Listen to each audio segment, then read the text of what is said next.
మకర రాశి వారికి ఎలా ఉంది రోజు? మకర రాశి వాళ్ళకి అధిక ఉత్సాహంగా ఉల్లాసంగా నిర్ణయాలు తీసుకుంటారు.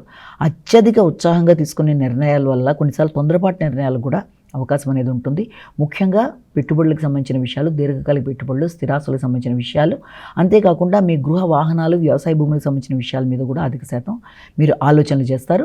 ముఖ్యంగా మీ భాగస్వామితో కలిపి తీసుకునే నిర్ణయాలు, వ్యాపార విస్తరణ కొరకు చేసే నిర్ణయాలు, వ్యాపార విస్తరణ కావచ్చు, వృత్తిపరమైన విషయాలు కావచ్చు, మొదలైనవన్నీ కూడా చాలా వరకు అనుకూలంగా ఉంటాయి. ఎక్కువ శ్రమ లేకుండానే పనులు సాధించుకోవడానికి ప్రయత్నాలు చేస్తారు. కానీ నాయకత్వ లక్షణాలు పెరుగుతాయి, తొందరగా కోపం పెరుగుతుంది, ఎమోషనల్ ఇంబ్యాలెన్స్ అవ్వకుండా జాగ్రత్తలు తీసుకుంటూ మంచిగా నిర్ణయాలు తీసుకుంటూ భాగస్వామితో కలిపి తీసుకునే నిర్ణయాలకు వారి యొక్క సహకారంతో వారి ఆలోచనలను మీరు అప్లై చేసుకుంటూ ముందుకు వెళ్ళడం బట్టి కూడా చాలా వరకు సమస్యల్ని అధిగమించే అవకాశం కనబడుతుంది. కుంభరాశి.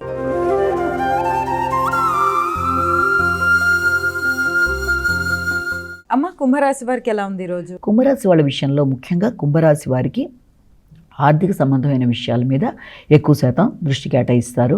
అలాగే ప్రత్యర్థుల మీద విజయం సాధించడానికి అధిక శాతం మీరు మీ యొక్క ఆత్మీయులైన వ్యక్తుల యొక్క సహకారాన్ని తీసుకుంటారు.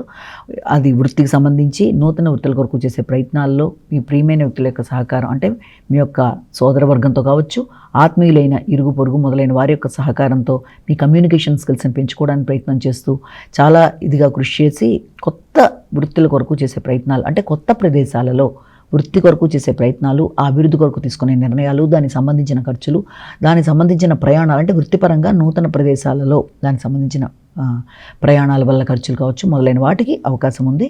ముందుగా నిద్రలేమిని అధిగమించాలి, ఆరోగ్యం మీద శ్రద్ధ తీసుకోవాలి, వ్యక్తులతో ఘర్షణలకు దూరంగా ఉండాలి, వీలైనంత వరకు తగిన జాగ్రత్తలతో వృత్తి చేసే ప్రదేశాల్లో కావచ్చు, లేకపోతే మీ యొక్క తోబుట్టువులతో కావచ్చు తగిన విధంగా వారి యొక్క సహకారాన్ని సద్వినియోగపరుచుకుంటూ మాట పట్టింపులకు దూరంగా ఉంటూ స్థిరాస్తులకు సంబంధించిన విషయాల్లో కూడా జాగ్రత్తలు తీసుకుంటూ తొందరపాటు నిర్ణయాలకు దూరంగా ఉంటూ ముందుకు వెళ్ళాలి. మీనరాశి.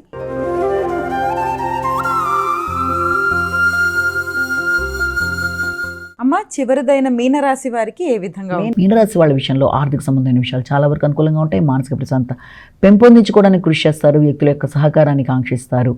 అది ఆర్థికపరమైన విషయాలు, తండ్రి యొక్క సపోర్టు, ముఖ్యంగా సంతాన వర్గం, దీర్ఘకాలిక పెట్టుబడులు, వారికి సంబంధించిన విషయాలు, రైటింగ్ స్కిల్స్ అన్నీ కూడా చాలా వరకు అనుకూలంగా ఉంటాయి. మీ యొక్క అభివృద్ధి, ముఖ్యంగా స్థిరాస్తులకు సంబంధించిన విషయాలు అభివృద్ధులు కావచ్చు, అలాగే ఏదైనా వ్యవసాయ భూములకు సంబంధించిన విషయాలు, స్వగ్రామంలో మీరు ఏదైనా అభివృద్ధి చేయడానికి చేసే ప్రయత్నాలు, అలాగే కన్స్ట్రక్షన్ సంబంధించిన విషయాలు మొదలైనవన్నీ కూడా ఆగినవి చాలా వరకు అనుకూలంగా ఉండే అవకాశంలాగా మనం భావించవచ్చు.